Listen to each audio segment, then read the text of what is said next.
when you're in a state that you don't feel so happy, or when you maybe have a lot of people around you to compare with, and maybe you are not so happy about your own mission or life, just don't give up. And a lot of times when people distance themselves from you or kind of be weird and not pick up your calls and all that stuff, see that as a blessing, as protection, because otherwise you would probably not be, well, just to say, if you're in a state where you feel lonely in these times, that's a good sign. What do I love about the cities the best? No, just Ethiopia and your just in experiences. Ethiopia. Yeah. I love the freedom in my lifestyle. I've never experienced something like this before. You know, you can imagine being a volunteer, and it's different than being a coordinator, especially if you kind of are left alone and the trust is given to you. So I love the fact that it's not sour, that I can really, I wanted to say sour grapes, but basically that I can really believe in the mission I'm doing here, find purpose, without having to, without donors or people having to recognize it or have to network. So like I don't have to now sit with my laptop and act busy at a bar and hope for somebody to come in, oh hey, and here's my business card. Like that's, I would say, the most cringiest thing. I would never want, I'm very bad at that stuff. So my lifestyle doesn't require that now. There's funds, we get supported by this particular university. I'm not giving the information, but a particular donor, which is a blessing. So it's basically like luxury permaculture we have, and I love that about my life here. And I would recommend everybody to look for a place and get that freedom, especially now. What do you think about Africa is not well shared, or it's hidden, or a different perspective is painted, especially in Europe? Like, something that you think people do not actually know about Africa, and you wish it was shared more. Okay, Stuff like the this. abundance. Ah. The abundance. Okay. Tea, milk, honey, flowers. Like, oh, exactly. And it smells beautiful here. It smells really good here. Like sometimes, like I'm on the farm, and it's just like in the cities, yes, you have the buna, you have, you know, the nice, you know, wera tree, this sense, all this stuff. But I'm talking about like walking around and like just getting hit by something, like, whoa. Yeah, that happens often in Ethiopia. Yeah. Wow. Yeah. Especially in urban People smell it's good a very here. calm, The nature smells good. good nature over there, and it's very beautiful. And you say you stay close to like the lakes. We're blessed because we have lakes, two of the biggest lakes near us, quite clean. Wow. So of course, doing agriculture is a lot. I mean, you need water. So even soil is not as important. Like you need that source of water. And when you have that, when you have a big source of water, then you can play. You can really start playing. Because the first thing is, how do I get water? So we still demonstrate and live we run our farm as if we would like be maybe in the desert. But because we're not, we can just have a lot of these efficient desert situation systems around. So it just makes that we have a lot of systems and a lot of food going around. And that just makes it very comfortable. This is something I loved about Arba Beach. The fact that you can't go hungry because at least somehow there is food on the ground, like things are growing. And up on the ground, the moringa tree, I think, I don't know. I think it's originally from. Is it originally from India? I know Nim is, but either it's originally from here or it's from India. The moringa tree. But we have the oleifera, and then the African one still out. Okay, now that you're in the agriculture field, right? Yes. Did I get that right? Yes. Do you think agriculture is a place that people should look into investing and stuff like this? Is it a business that people should consider? What is your thoughts on this line? I don't like saying investing. I would say like invest your. I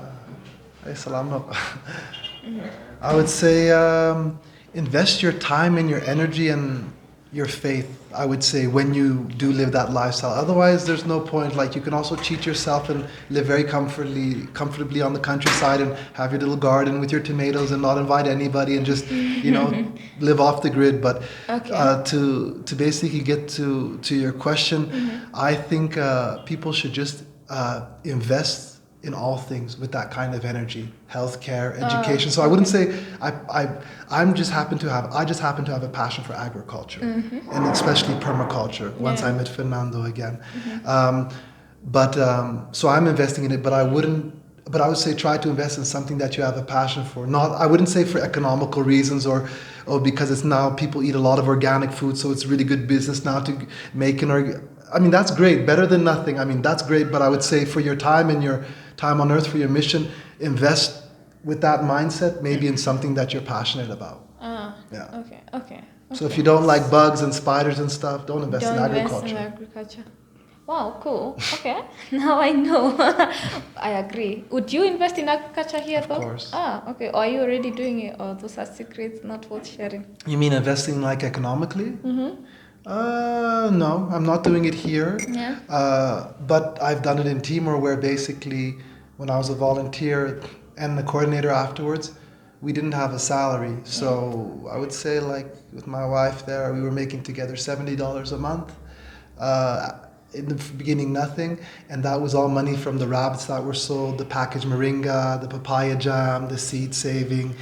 So that was a lot of networking, a lot of moving, making the products yourself, very intensive. So I would say yes, as a business, I think I've felt how it is to run. I don't like that part of it. Like I said, I don't like networking. Yeah. I don't like it if I have already a motive in my head.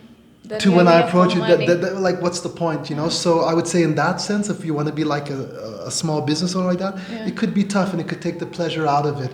But I would say I would financially rather invest maybe like in a language center or in like maybe a very good product, I believe in, like maybe moringa powder or some type of juice that has to be drunk very quickly, and maybe like it, but not too many, not the whole holistic part of it.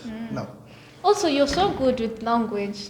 Am I right? I've made a few grammatical errors. I'm sure after I said I was a teacher that people are like, Wait, I'm Belgian, I assume you can break. speak French, you can speak Dutch, you can speak German.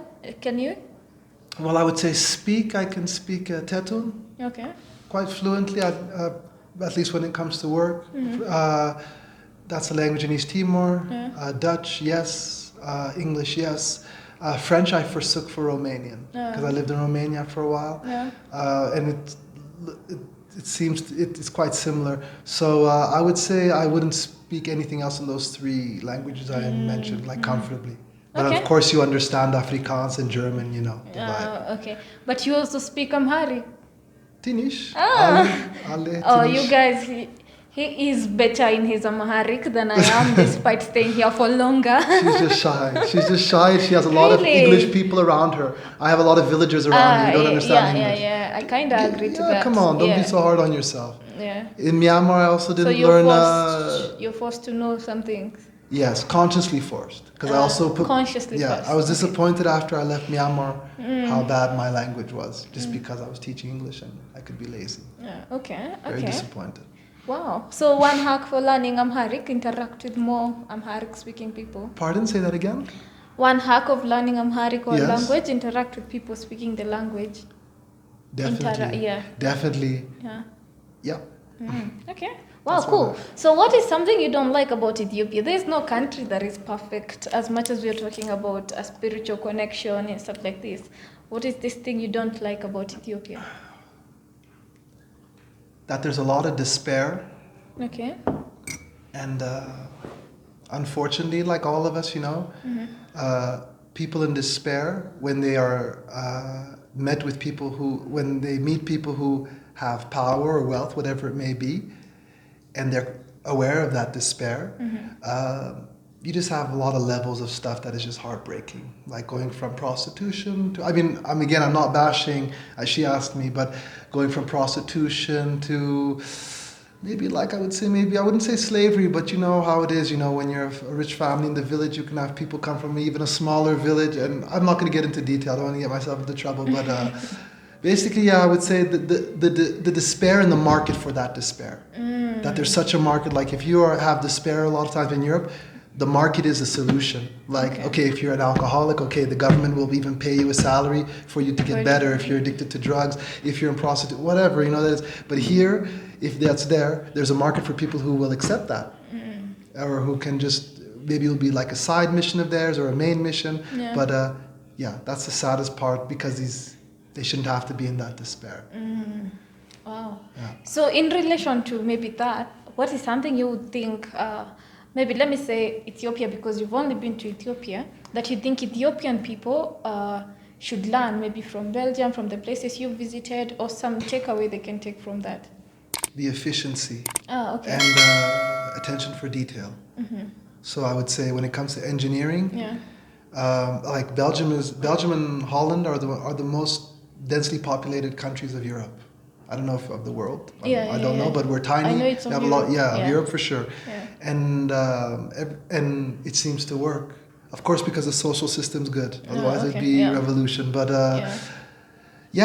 but apart from that, I would just say how do they grow their barley and their wheat, in such small, like how they use irrigation, how they, without soil, without the perfect weather, how they can. I'm not talking about how they can genetically modify things. I don't like this part of the West and that technical part, but I would say the efficiency, attention for detail, and also I think not many people know, but Belgians are very hardworking people. Yes. Okay.